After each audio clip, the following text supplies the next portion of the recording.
Mancano ormai poche ore al ritorno dei presidi, sta infatti per scattare la protesta dei forconi con l'obiettivo di bloccare il Veneto.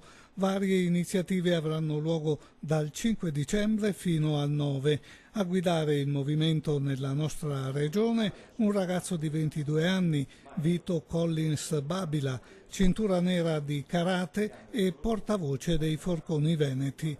Una mappa dei presidi ben chiara, da Padova a Vicenza a Verona, fino alla Marca Trevigiana e al Bellunese. Le forze dell'ordine li monitorano costantemente, ma il leader, ospite ieri di X News, rimarca la differenza con il movimento del 2013. Noi non siamo i nuovi forconi e non siamo neanche i forconi. I forconi sono un movimento che è in Sicilia e che col Veneto non ha quasi niente a che fare. Noi siamo un coordinamento di persone che riconoscono in primis il fatto che non si può riconoscere il sistema per combatterlo, perché il sistema è da 80 anni che viene calibrato per non combatterlo. Diversi punti del programma: scioglimento delle Camere, dimissioni del Presidente della Repubblica, ritorno al proporzionale, riconoscimento nella Costituzione del referendum propositivo.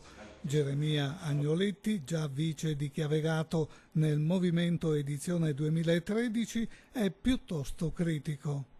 Io li ho sentiti soltanto nominare, non ne ho incontrato uno, ho partecipato a una riunione a Resana e non c'era una struttura, non c'era un vertice, non c'era una strategia, quindi io non credo che ci sia oggi una riedizione del 9 dicembre che si anticipi al 5 dicembre. Il nuovo leader chiude con il passato e con i vecchi fondatori, primo fra tutti Chiavegato, che aveva dato per morto il movimento 9 dicembre. Quest'anno abbiamo un ultimatum che abbiamo già dato da diversi mesi per ottenere qualcosa di legittimo e costituzionale nella tutela di tutti i popoli della penisola italica.